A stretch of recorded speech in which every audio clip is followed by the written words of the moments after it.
Welcome everybody that is joining us live on Facebook here.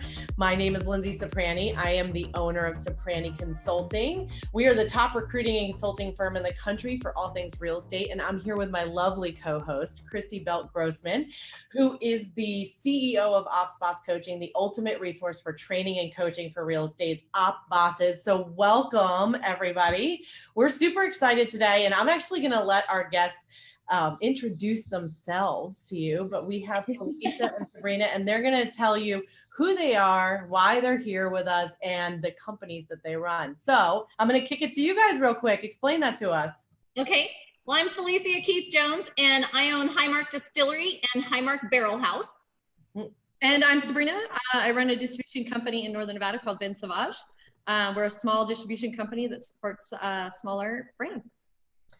Awesome. And you guys are working together because Sabrina, you are the distributor.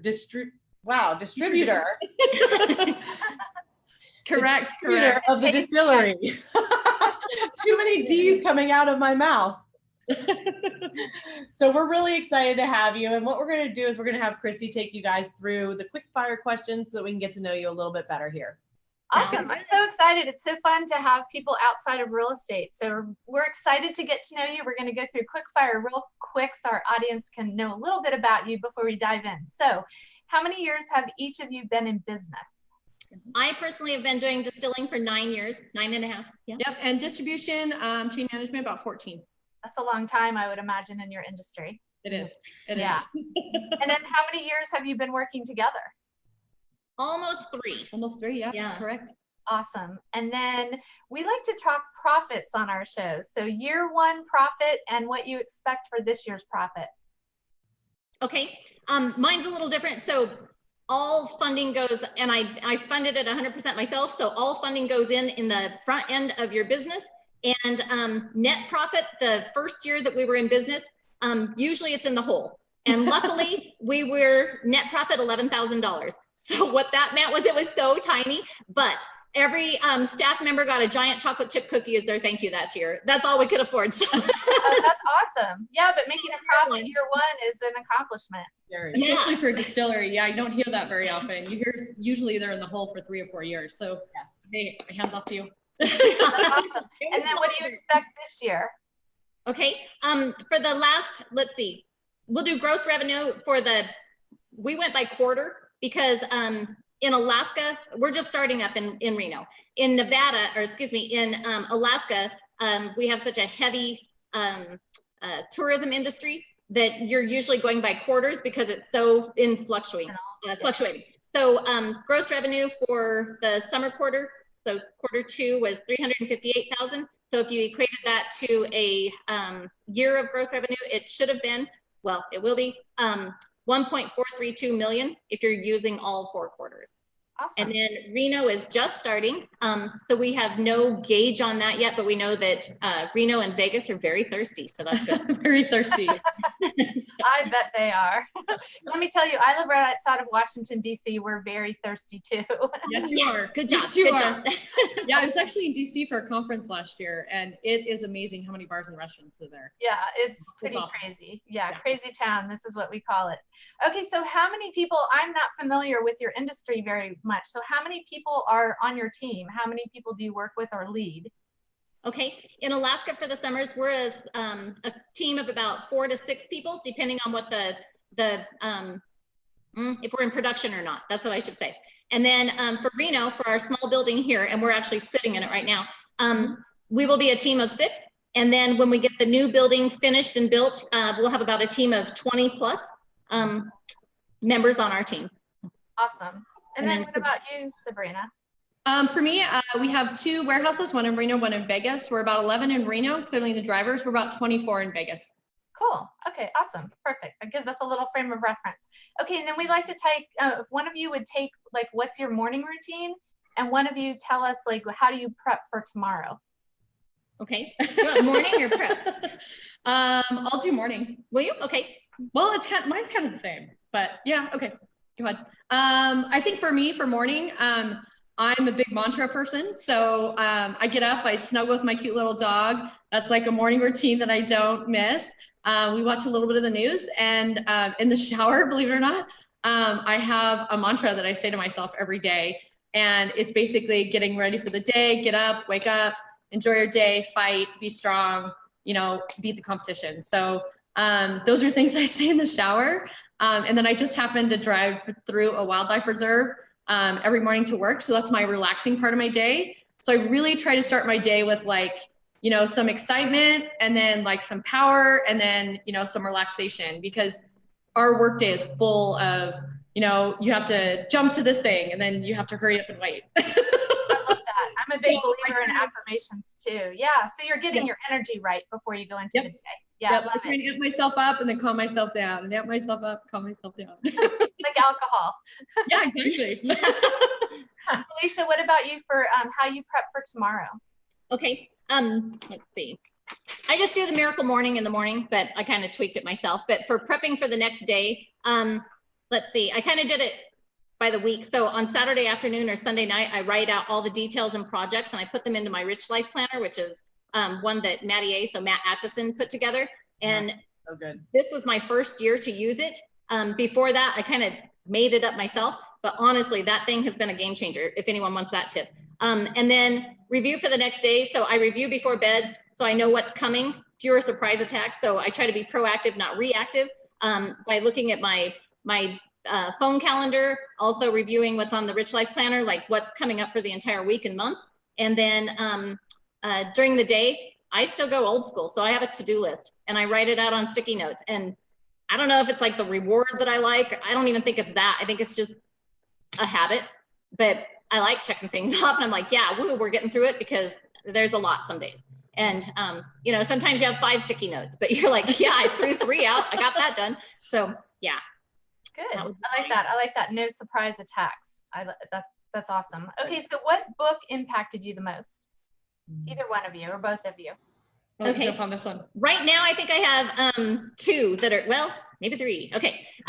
So really quickly, Scale by Jeff Hoffman for business has been fantastic for my industry, because when I was reading through there, honestly, I thought I had things pretty well dialed in. And within the first couple chapters, I'm like, crap, there are like 28 things I'm doing wrong.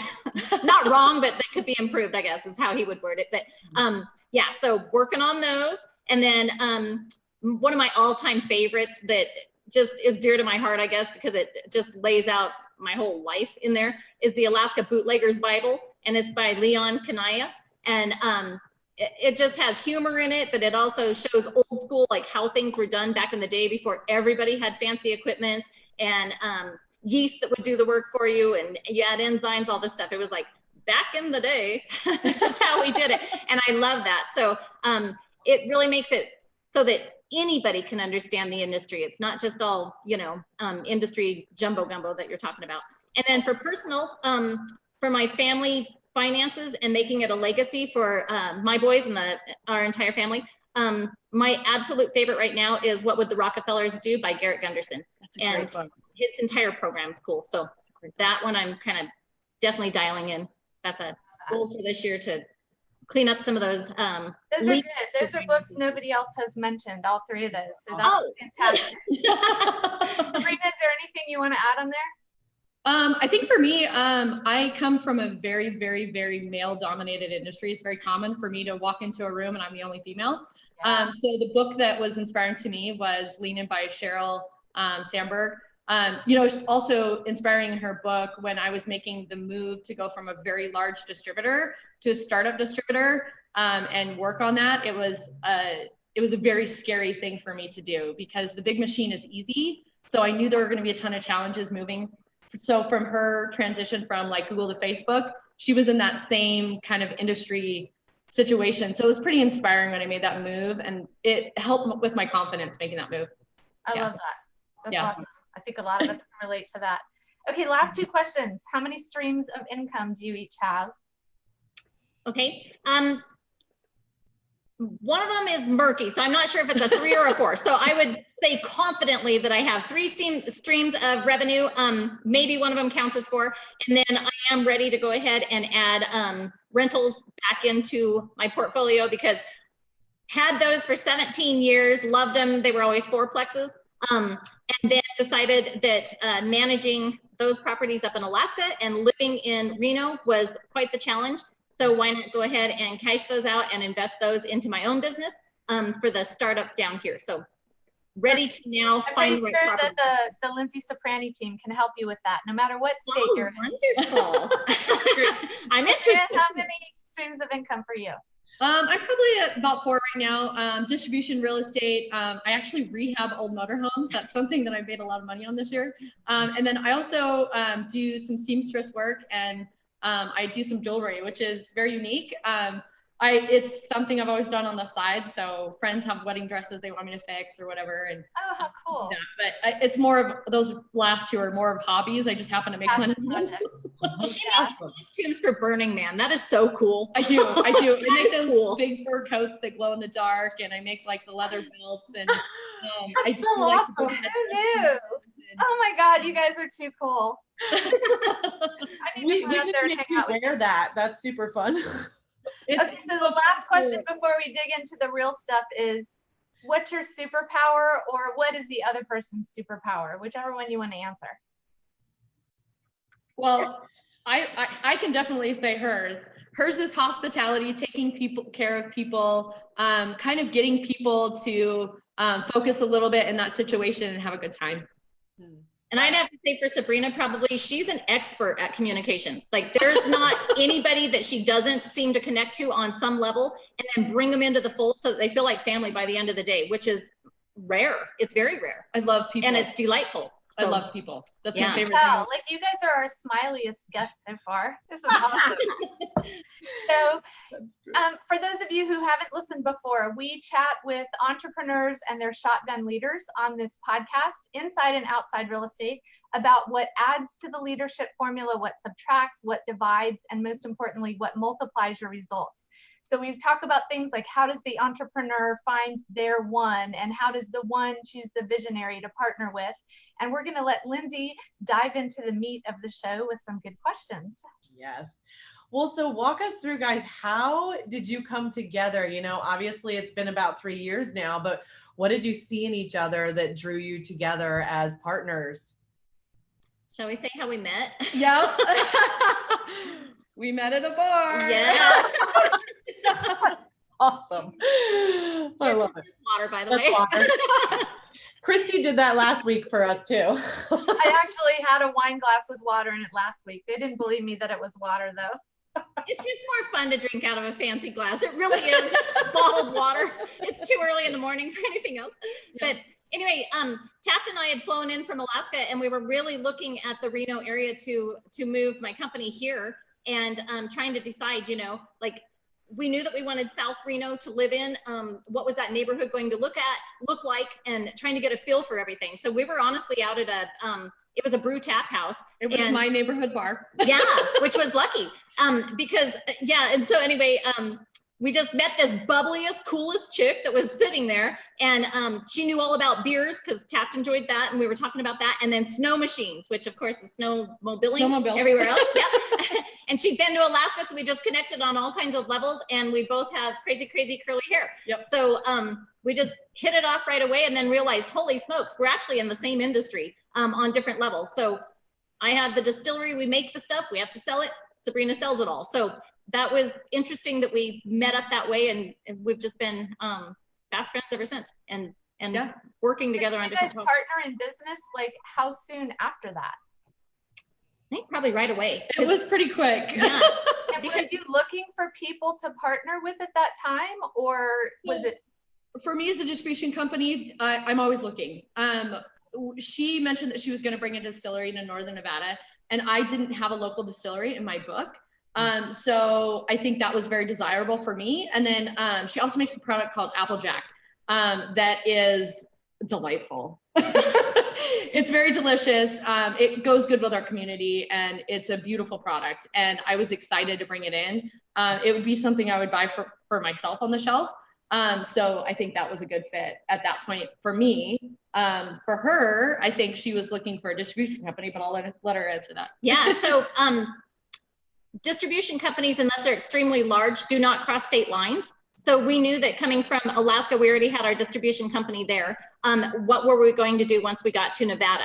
And so looking for a distribution company was one of the primary focuses that I needed to have, because you can make the alcohol all day long with your craft distiller's license, but if it's not able to go out the doors, you have no sales. And so anyway, we don't exist without our distributor. And then I guess conversely, you know, like they have nothing to sell unless we're making it. So it's a very tight group of us that have to all work together.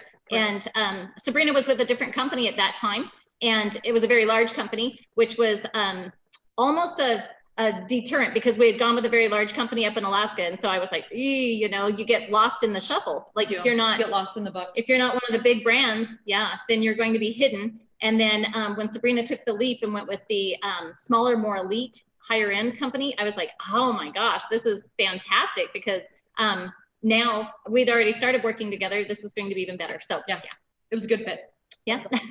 Well, and you guys obviously got along together, but how did you know you were going to be strong and good business partners? Like, did you know that right off the bat, or was it something that you thought, well, we'll try it?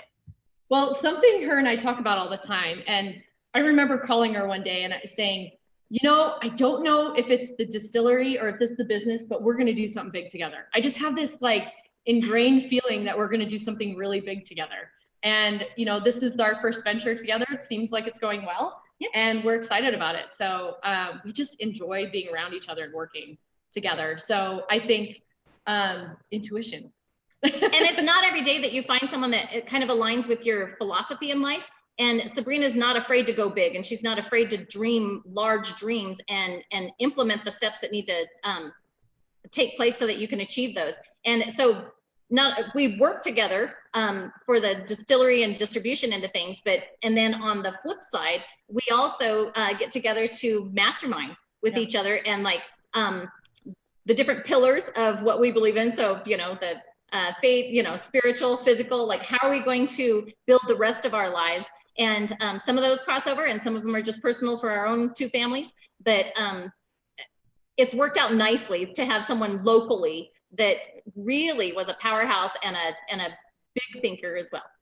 Well, and to her too, I think it's really important for you to pair up with somebody that, you know, you can accentuate their strengths. So for her, she's a great dreamer. She's an outside of the box thinker. And for me, I'm very much of an executor. I'm very much of let's put all the pieces of the puzzle and make the flow work. And I love that she's able to dream and think outside the box. So for us, it works really well. Yeah. Oh, and I guess I should probably have to mention too, like when Sabrina mentioned that it's a dude world that we live in, I really think we're probably the only two girls in the industry. So maybe that was part of it. We just bonded because, you know, it's a room full of men coming from my side, a room full of men coming from her side. And we're like, hey, a girl. So that might have been part of it. Right away. Like you guys have an incredible chemistry together. And I think what I'm hearing from you is that chemistry just happened, like as soon as you met each other, you connected. But now that you've been in business together for several years, what would you say is a really key to the other person's success and your partnership that you didn't know about her when you met her? And I know that wasn't on the list. That's okay. Let's see. I think for me, the thing that I didn't know about Felicia is when we first met, we were looking more at a business relationship, but then we decided, well, we have the same likes and interests. We have the same morals. We have the same values. And to me, I'm very much of a family person, and I'm very much of a community person. I'm a fourth generation Nevadite, so, or Nevadan, Renoite. So I think that her sense of community was something I didn't expect. So she's able to reach our community on a much higher level than other people that have come in and tried to do something in Nevada.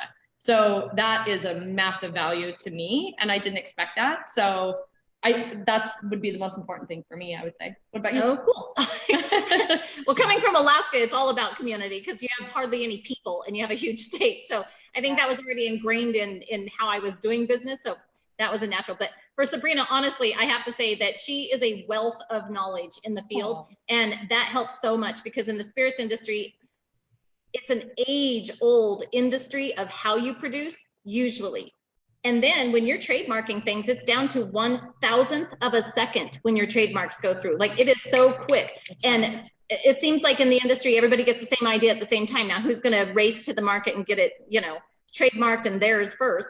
And navigating through all of the different systems, like, honestly, Sabrina is the expert in our field, especially in Nevada. And so that's been fabulous to be able to tap into her brain.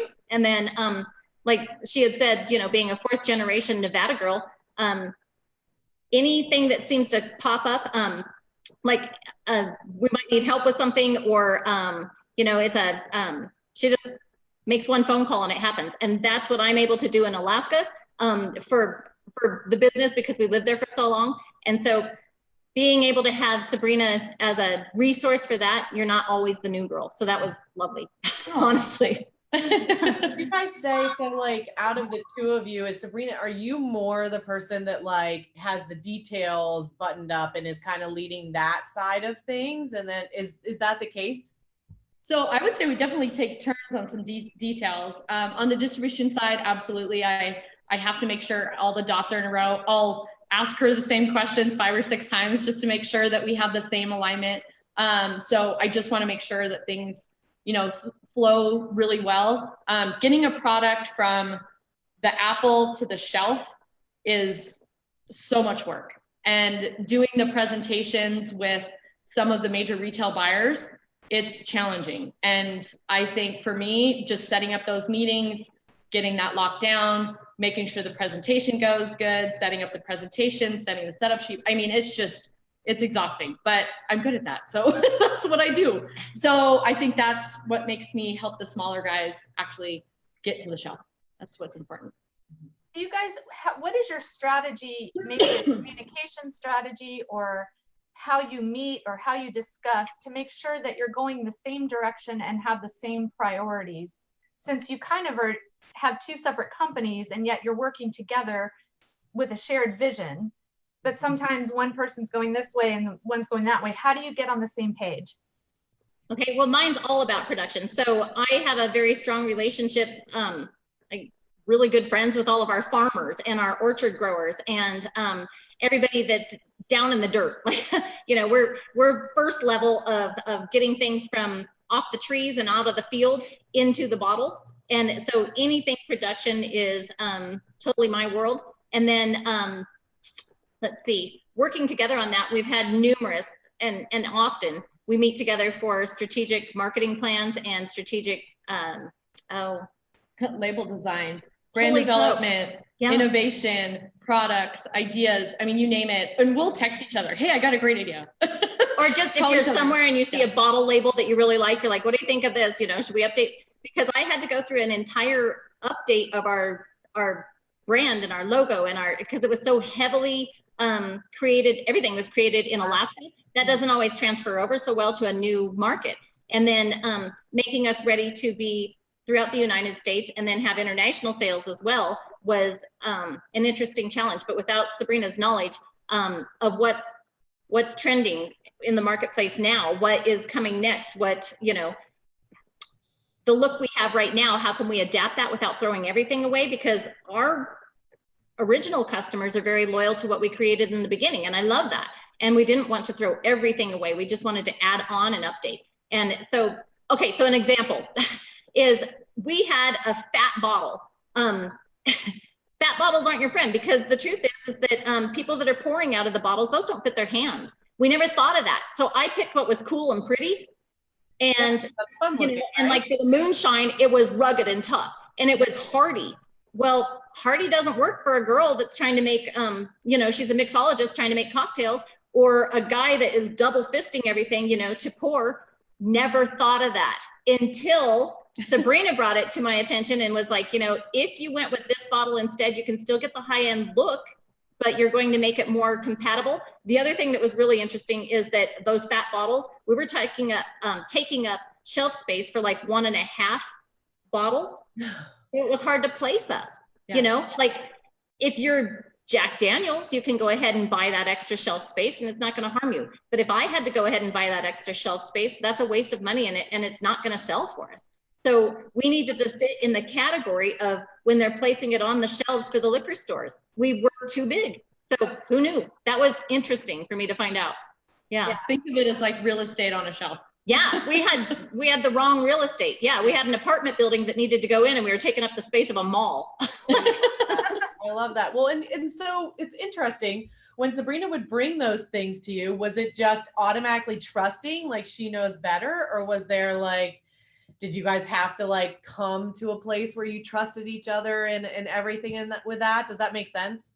It sure does. I think probably the relationship had already, the trust factor was already there because, you know, whether you know it or not, you're testing each other all the time of, you know, I need the answer to this. And then when she gives the answer and then you hear it from another, you know, 2 or 3 people in the industry, you're like, she was dead on. Like, I didn't even have to second guess it. She knows her stuff. And then vice versa. So when we got to the issue of, you know, this is going to be extremely expensive and time consuming to redo all of the bottles and brands and shapes and, you know, because you have an established bottle maker that you are already buying from. Can they now do what you're needing? And if not, you've harmed that relationship or you cut it off and have to start another relationship. And it's all about relationships in our industry. Like, they'll be loyal to you to the end of the earth, and I will to our people. And then if something changes, you're starting all over again. So loyalty and trust is huge because we're working daily on a federal, state, county, and city level with laws and statutes. And that gets tricky in a hurry because you mess up once and you're dead. So I do remember too, when her and I were talking and we were developing, I remember our biggest conversation actually was deciding on the bottle, and like this bulbous was like, we talked about it for an hour. I mean, you'd be surprised. Like, these little things make a difference, but is this comfortable in a bartender's hand? You know, what does it look like on the shelf? What's the space? How big is the glass at the bottom? How tall is the bottle? Is it going to fit on that shelf placement? When you cap it, what's the seal going to look like? Are we going to put a necker over it? What is that going to look like? How does the label fit on the bottle? Do you put a rocker on there? I mean, these are all things that, like, every one of those was a, you know, 1 hour conversation. You guys are in constant communication. Oh yeah.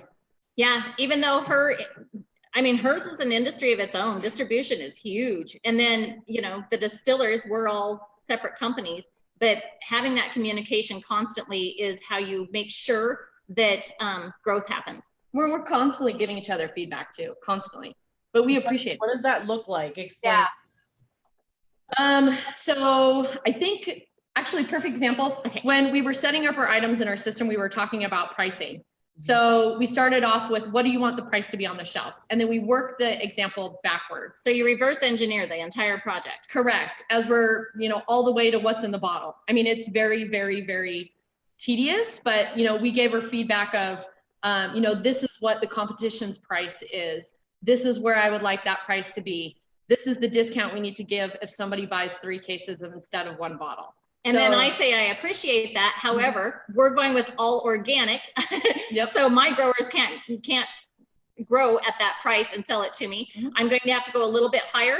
Although if we go with larger volume going out the doors, you know, with the cases, then we can match that. And so then you just come together as a negotiation, I would say, probably. Yeah, and like we negotiate to the penny on every item.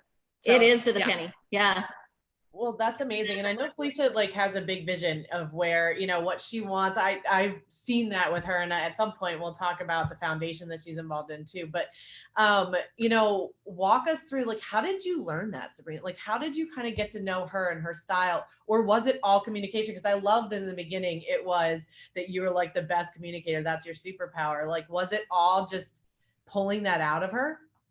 Well, I think we both are really good communicators, but, you know, she came to me with, you know, I want to open this distillery in Reno and this is my product. We had a barbecue, right? Yeah. We had a barbecue and she brought over the blueberry, what was it? Blueberry Cobbler Moonshine. And they were like, what is this? It was so good. So I don't bring pasta salads to barbecues. Every liquid funds. Yep. And I think that's where the conversation started. I think that's when we kind of learned to communicate. And we were talking about the product and are you going to bring this to market? And if we do it, how's it going to work in cocktails? And, we just dream together. And that's the biggest part of this is we both want this to succeed. We're both financially vested in it and we both want it to grow. Well, that's something Christy and I, it's funny, the people that watch this and are really dialed into, what we're trying to figure out here is, people often start working with somebody and they don't know all the questions to ask. So like, even if you look at something as easy as real estate, right? And we have lots of people watching that are outside of real estate, but if you take real estate and like the marketing for a home, that second person that's really in command, that's trying to do all the work, has to ask all the questions and like pull the information out from the person that's used to doing it all the time and really figure out what they want to do. And I think a lot of times they have a really hard time doing that, but you guys have like so easily come together and figured each other out, which is so fun to watch. And I think a lot of people can't. Well, I think honestly, to add to that, like if we hadn't already been in our own industries for years beforehand, like I was in it for 9 years, Sabrina has 14 years of industry experience. Like you don't always naturally find someone that your communication styles match. And we were, visiting about this before, but truthfully, luckily ours matched. But if they hadn't, there would have been a little bit more of a learning curve of, how do we dance together here? Like, one of us is ahead, one's behind, or we're banging into each other on the sides with our ideas. And that didn't happen because we do talk to each other on the same style, I guess, which was a godsend. Like that's huge and that's amazing and delightful. If it weren't, then we would have had to kind of work at it a bit more. And it doesn't mean that person isn't fantastic and lovely. It's just, you've got to find what works with them and then meet in the middle. And we highly respect each other and we respect that we both have made a lot of mistakes. Oh yeah. And we talk about our mistakes all the time and, we give each other like, hey, this is the thing I did. And, life's not perfect. This isn't like the most beautiful show in the world. And it's so great. It's, it's choppy and it's rough. And, there's a lot of bad days for one good day. And I think we really respect each other for some of the things that we've been through in our lives. And we talk about it in detail. Yeah. I have a question for you guys. Both of you are super high energy, super fast paced, which I love because that's how Linzee and I are too. Are all the people in your world like that in your companies and your teams? And how do you bridge that gap with them? Because a lot of the people that are listening to our show are combinations of behavioral profiles. You guys seem very similar. And so how do you bridge that gap with the people on your team that maybe operate at a different pace? Okay, I'd say probably here at the distillery, anyone that is dealing with with our customers, those are absolutely our primary focus when they're in the tasting room. And so anyone that is hired for that position, I honestly come from a background of feeling like if you don't feel welcome and love where you're at, you're not going to visit twice. And so hospitality to me is absolutely paramount. Like they need to feel like they just walked into my home and I'm so happy to see them because I am. And there's not one customer that comes in that I devalue because the truth is every single one of them are precious to, our industry and to me personally. And up in Alaska, I mean, you start to know all of your customers that come in and are purchasing and your vendors and everyone else. And so you even know their kids' names, their dog, like it becomes a family. And this is the alcohol industry is huge. However, distillers are still pretty new in America.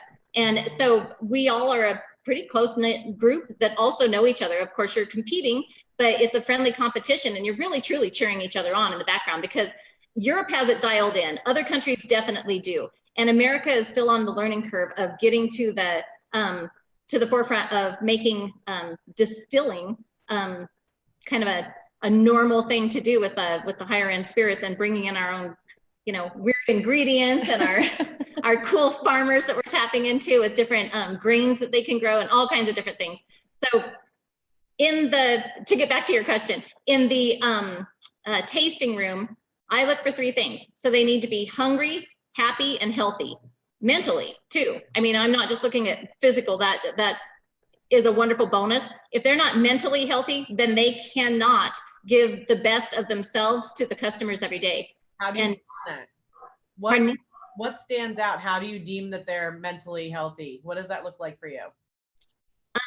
With our interview process, I don't just try to find out what their skill level is. I also dig in a little deeper. And I honestly got a few of those tips from the Dave Ramsey show and some of his training that he does, which of course is mostly real estate, but and Tom Ferry. Honestly, both have been huge influences on how I look at who's going to join our team. And some people say it's a probation. I wouldn't say it's that. I think it's definitely making sure that they're a perfect match or a very good match for our industry before they come on full board.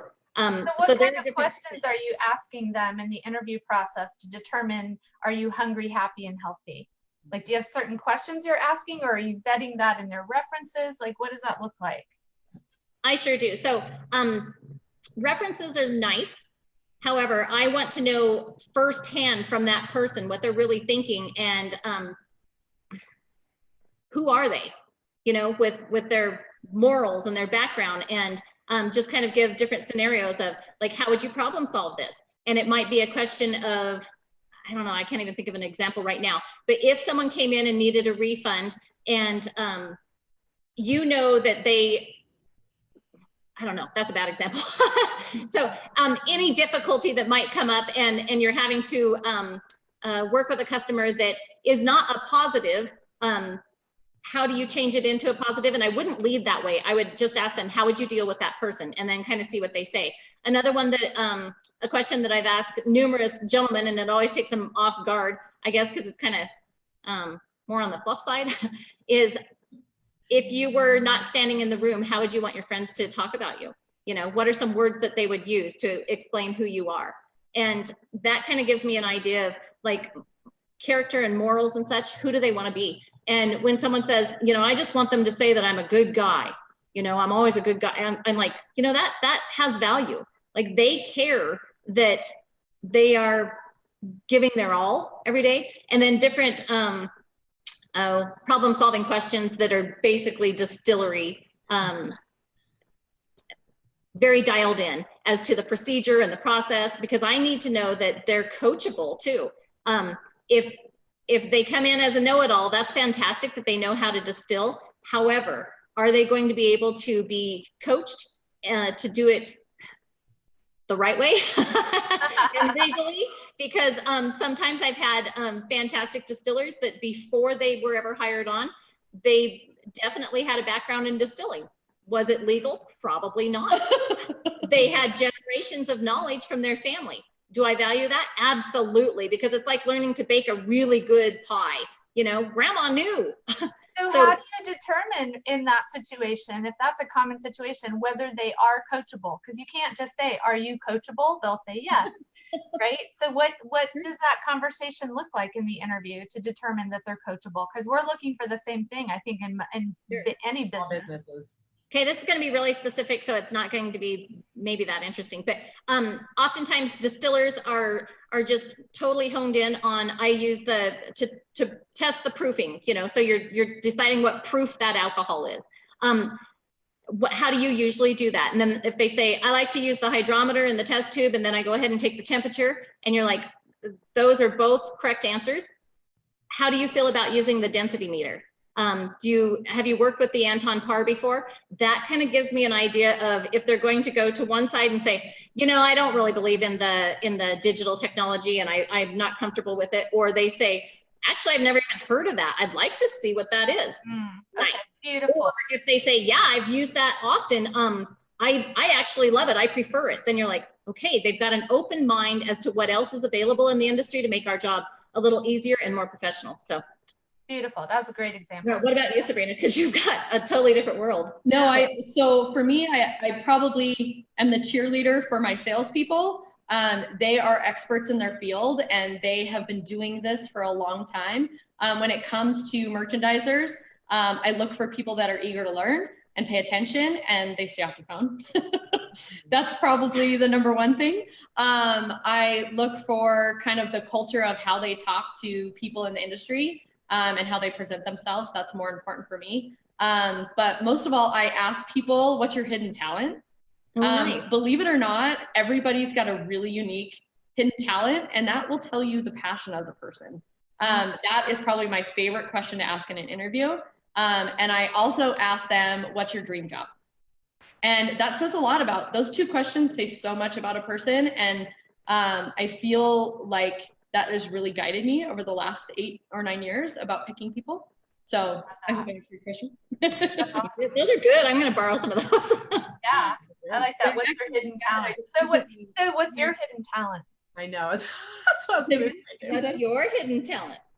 Oh, what's my hidden talent? I love to build things. I am a fix-it girl, and I would say I just like to build things. And people are always shocked when I'm like, when something breaks, like my Maverick broke the other day, my side-by-side, and I fixed it. And people were shocked, but I was raised in an auto parts store. My dad owned Allied Auto Parts.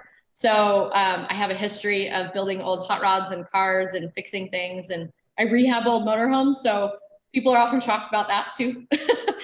Awesome. Yeah. I love it. How about you, Felicia? What's your hidden talent? I would have to probably say birthday parties. Like I love putting on kids' birthday parties. Hospitality is your thing, man. That came from being an elementary teacher back in the day, but there was never a kid in my class that didn't have a cool party. And like, I love, like, even if it's just like the styrofoam cups or whatever, you know, I can make those look like a monkey if they wanted a monkey theme or whatever.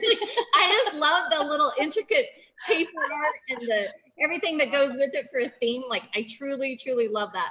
And I think probably my weird hobby that I like doing is wood burning. And I didn't know that. That's amazing. Love it. We're gonna use Love that. it. We're gonna use that. So when you do the wooden boxes, you know, like when you get wine in a wooden box and it slides the lid open and stuff, and then there's always the wood burned logo on the front. I love doing those too. Like, so those are cool. I love this. And I like branding barrels. I just like the smell of like wood and smoke and sawdust. I go, yeah. Well, so tell us how you guys have seen each other grow over the last couple of years of working together, because I'm sure you are totally different ladies now than you were when you first started. Gosh, wow. I think for her, watching her grow from moving her distillery from Alaska to here, and the process, like watching her go through that process, it is grueling, and it takes so much time, and her like tenacity to keep going at it, and her courage, it's inspiring sometimes. And trust me, this is a dream that not very many people are able to go after. And especially, and I hate to say this, but most women don't go after a dream like this. And I love seeing that. So watching her grow into this role, into the community, is pretty special. I love that. That's cool. I would probably say for Sabrina, I've grown immensely in my respect for her in all areas of knowledge and expertise in the field, because there's not a day that I don't know that when I ask a question, it's the right answer. Like, that's huge, because you don't have time to second guess. Things move quickly. And then Sabrina's always very proactive.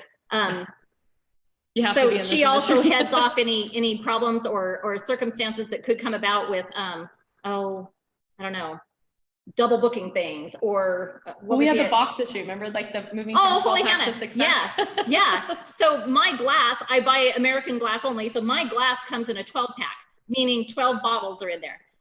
However, learned that it sells so much better if you have a 6-pack that goes out into the market, because say, Lindsay, that you haven't tried the spirits before, and you're like, I'd like to buy some, but I'm not going 12. You know, like if this is terrible tasting, I don't want 12 bottles of this sitting at the store.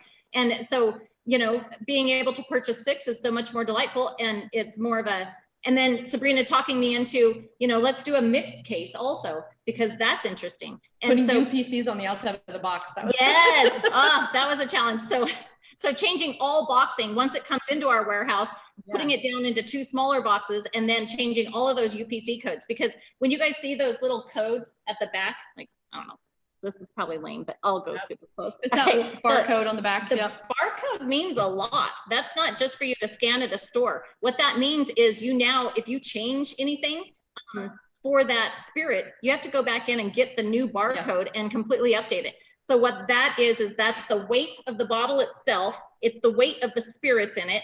It tells the formula, like it can be tapped into to the federal government, because we have to claim our formula, meaning our recipe. And if you change anything, you've got to totally redo every one of those. And that's a big deal. And it's also a legality. So trusting that she absolutely knows what's going on, and me also being able to implement that quickly into our field is interesting. And then honestly, Sabrina, she's very bubbly, but when it comes to an emergency situation, you've never seen a girl that is more calm and like basically level-headed and in the most challenging situations. And I truly appreciate that. It's like working with an EMT. Like, you know, I'm saying, oh God, I just got hit by a car. And she's like, now it's going to be all right. You're not going to bleed out. You know, like it's just, it's nice, because then there are days when she's like, oh, wow, you know, this happened. And I love cheering her on for the next, you know, win that takes place in her industry too. So. Well, and the way I see it is like everything's fixable, right? We have to look at things as nothing's going to be damaged forever. So let's figure out how we'll fix it. We're going to move forward. So, and we do. We handle it just fine. We often say, because you'll come up with a good idea, you think, you know, and so you'll throw it to the next level, and then, you know, we'll say, well, it's either going to be awesome or it's not. Like, you only have two choices, so right. Might as well go for it and see how it plays out. But yeah, but she stays cutting edge with all of the trends in the marketing and such, which is very helpful, because I know where my spirits go, you know, what companies we're placed in, but Sabrina is seeing it from, you know, all of the largest wineries and the, you know, cross training there with, like, if you were doing CrossFit, she's doing all of it. I'm staying in my own lane as a distiller. And so she knows what's going on with wines, with beer, with the spirits. And we also do soda, energy drinks, kombucha, yeah, all the things. Well, and Sabrina, how do you do, so like, you know, obviously there's a big job in managing. How many clients do you actually have, Sabrina, just out of curiosity, that you work with? I would say, let's just focus on Northern Nevada. We're about 276 customers, but technically you're looking at about 144 outlets. Okay. And so, you know, the fact is, like, when do you schedule time for learning more about all those things? Like, what does that look like? Because in all of our industries, you know, that person who's supporting somebody like Felicia, they really do need to continue to grow and learn. So how do you budget your time for that? So yeah, that's a great question. This actually came up in Craft Brewers Conference when I did an interview there. And I think the most important thing is I wake up, and when I get to the office, I usually read the industry news to figure out what's going on. I subscribe to a lot of the newsletters in my industry. Some of those you pay for, some of those you don't. But that keeps you in the conversation, and that gets you a seat at the table. So just having that information for your day, so you don't get blindsided by, hey, did you just hear Mary Edwards sold out? And it's a winery that I have. Right. By the way. So if you don't read that news, that was in the news that morning. And you know what? I didn't read it that morning, and it was a surprise to me. But it happens, and you just have to be on the cutting edge. I think I was lucky enough to be a part of the craft beer industry as that was growing. I remember going to Craft Brewers Conference, and there was 1,700 breweries. And this year, I think they hit like 8,600. That was just 6 years ago. So, I mean, that is a massively growing industry. And I was a part of building craft beer brands, engaging in the industry. And beer is probably the most complicated product out there when it comes to alcohol because of spoilage and short shelf life. But I just stayed loyal to my retailers and my brands, and I picked 1 or 2 breweries to work on every quarter, and I just helped them build their business. And then I would go on to the next 2, help them build their business. I'm helping a local brand here called Imbibe, and you know, I'm spending a little bit of time with them every month, and we just sit down and we talk about their product. Where are we going to go next? Let's talk about how we're going to engage in the market. And you have to do that. And Felicia, it's great with our relationship. I'm able to do that with her, and we do it on a personal and private level. I mean, we talk all the time. So I really enjoy working with her. So what does your personal growth plan look like for each of you? I'm going to let you go start. Sure. So And I was just going to answer what Sabrina had just said really fast too. So for me, for the distilleries, I really look towards what are the foodies doing? Because the food industry really, to me, is cutting edge for dictating where the flavor profiles are going next. And then I can get ahead of that. And as a producer and as a creator of spirits, that's really interesting to me. Like, are they going more savory? Are they going more sweet? What's going on here? And when people are the chefs in the industry, they're the leaders, you know, and they're creating the dishes. If I see them coming out with something interesting with rum, I'm on it. If it's gone towards the tequila side, interesting, you know, and you're just kind of, is it vodka sauces this season? Like, what's going on here? Because that also dictates or gives me an indicator of what sales are going to be for different categories that I'm in with our spirits. And then for growth, let's see. Everything's always growth. I feel like we're constant. But personal growth. So Sabrina talked about like what she's doing to stay on top of industry trends and stuff like that. What are you guys doing? Because your business grows to the extent you do. So what do you guys do for growing your personal selves? Okay, so do we want personal answer or do we want industry? Personal. Okay. Me personally, I love to be a voracious reader, and conferencing for business is important to me, because not only is that meeting people that are maybe not in my industry, but they have knowledge that I can borrow into my industry. Like I cross train all the time from real estate, to be honest. Bold was one of the best things that I ever took, because my industry of distilling, we don't have any training per se. You get your credentials through actually physically distilling, and then what, you know? So there's not a huge knowledge base already put into place for marketing and for, you know, scaling up your production, for going international. What does that look like? It's a totally different world. For getting across the US to different markets, for dealing with states that are control states. So meaning you can't sell to them directly to the stores. It has to go to a state liquor store, and then they just, yes. And it's been a challenge because I have family in Virginia, and so when they would like to order something, it has to be a special order, and it takes honestly at least 3 weeks or more to ever get anything to them. So it's not spontaneous, and it's not right now. And so anyway, I also watch tons of YouTube videos for, and I don't spend a lot of time doing that, but in methods and production from all over the world, because I personally believe that I don't bring a spirit out until I've traveled to that country and immersed in it, so that I really get why they created it with these ingredients and such, and kind of a flavor for the people. And I love to travel, so I guess that's part of the bonus, like honestly. And then it also gives you a huge leg up in our industry to kind of be able to hold those conversations, because we have people come from all over the world to test different distilleries and breweries and wineries. You know, they're taking the tours, and they have a wealth of knowledge when they come in the door. You want to be able to match that. You know, you want to be able to visit with them on the level that they would like. So you get engineers that come in, and they want to know all about the equipment and the degree that you know, what temperature was this, and what was the humidity the day that you, which is awesome, you know. So go ahead and visit with them about that. And then you get someone that would rather go ahead and talk about, oh my gosh, when I traveled there, I saw this, did you? And you get to visit about that. So it's important to be able to tap into what is interesting to them, not just me dictate what I want to tell them. I guess that's it. But yeah, and we put on tons of tasting parties, and so it can be anything from a very intimate, we had 4, we've done it with 4 people before that might be commercial real estate gentlemen, to and they want to learn more about smoking the box, you know, so we have a smoke box and how to make their own scotch, so they're smoking the woods themselves and amplifying the flavor. And then you might get, we've done it for 400 people that wanted to just do a tasting, and there are only 4 of us in the nation right now that make Applejack, and so they want the rare and the unusual, and so that is fun for them. So across the board, you're dealing with different people all the time, and you better know your stuff. Because you will get called out. Knowing your stuff, I have a question kind of that goes back to something Sabrina said earlier, which was being a female in the industry that's male dominated and stepping up to ask for a seat at the table.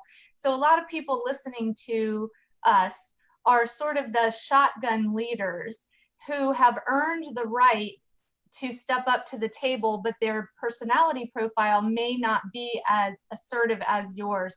What would you say your advice would be to them about if you are ready to take a seat at the table? What advice would you share with them? You know, it's funny that you asked this. I was literally thinking about this last night.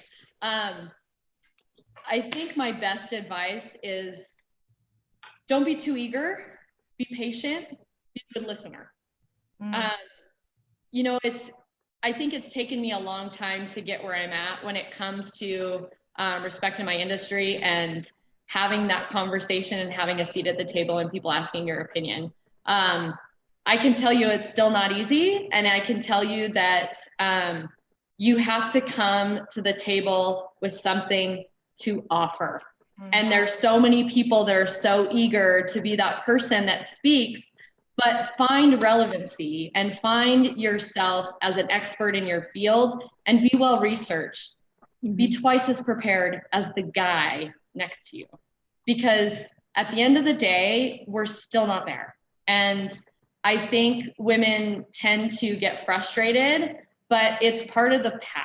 And I think once you understand that we have so much to offer when it comes to communication and confidence and being detail oriented, and you'll get that respect, but you constantly have to be twice as good as the guy next to you. And I know that sounds terrible, but it is the truth, and it's not fun. But my advice, like I said, be patient, be a good listener, and have something to offer. Love it. Well, so tell our viewers, how can they get a hold of you if they'd like to, because they may have questions all about your leadership and everything that we've talked about today. So how would they get a hold of you? Okay, for High Mark Distillery, you are able to visit with us on, well, you can go on the website. So it's www.highmarkdistillery.com. Same with the email. You're welcome to visit with me by email or reach out to us here at the office. Honestly, I don't mind a phone call of, if you're even asking questions about how do you do an industry like this and have a family, or how do you juggle different things? Like, I'm more than willing to visit with anybody about that, because it's been a challenge.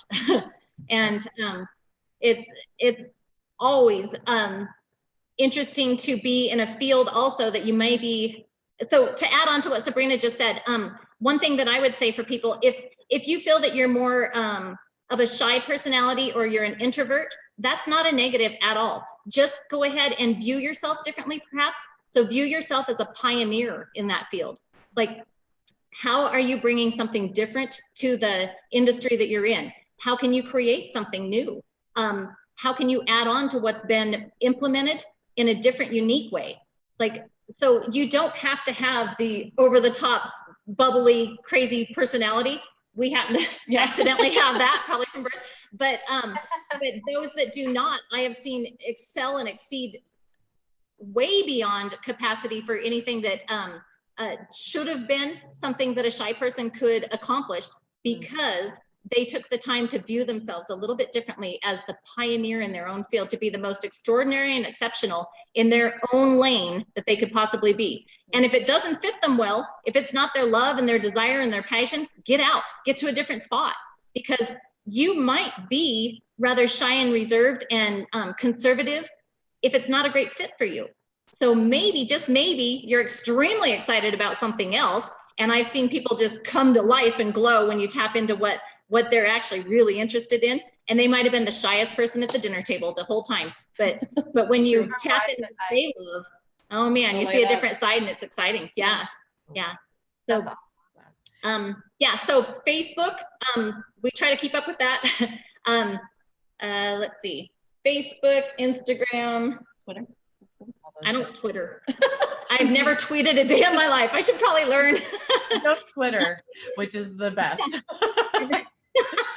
And then to Twitter to tweet. So much to learn. I know. And yeah, so any sales questions that you have too, like if you happen to be in a state and you're wondering how can we get a taste, just go ahead and email, and we'll answer you back as quickly as possible of how we actually could get that to you. And maybe it's not so much, you need to come visit us. Right. We've had international people that have asked, and yeah, so we had a gentleman that was a fighter pilot from Israel. That was super exciting that he had tasted our goods from Alaska and wanted to bring some of those home. And so we tried and tried and tried to make sure that we could get him some for his other pilots, because pilots are near and dear to my heart. And that was an absolute challenge. We realized you're going to have to go ahead and go outside of the country for us to get that to you. So, you know, just ask and we'll try our best to get it to you. Oh, that's the best. And Sabrina, how would they get a hold of you? For me, Facebook, Twitter, Instagram, all the three. Instagram, it's funny, my name on Instagram is My Job is Beer, because there for a long time, my job was beer. Right. So it's Sabrina Sanders on Facebook. And then you can also email me at sabrinasanders775@gmail.com. That's my private email. I do brand consulting, and I do some of that for free. So I also charge for it if it's larger. So just that's part of my job also. And if you're going to Burning Man and need something really awesome to wear.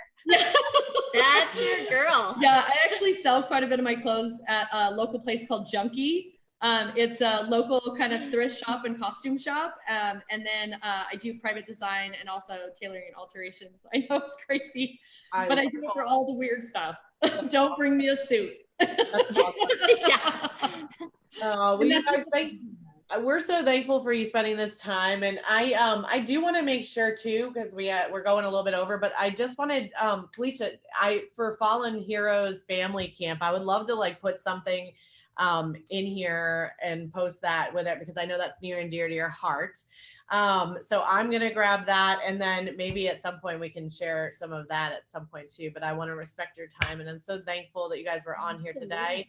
And so, you know, feel free to get in touch with them. And of course, again, I'm Linzee Saprani with Saprani Consulting, and my lovely co-host, which is Christy Belt Grossman with Ops Boss Coaching. Find us on Facebook and all of the other places. So thank you, you guys. Have a great day. Thank you guys so much. Ladies, it was a true pleasure. Thank you. We loved it. Thanks, Christy. Bye. Bye. Have a great day.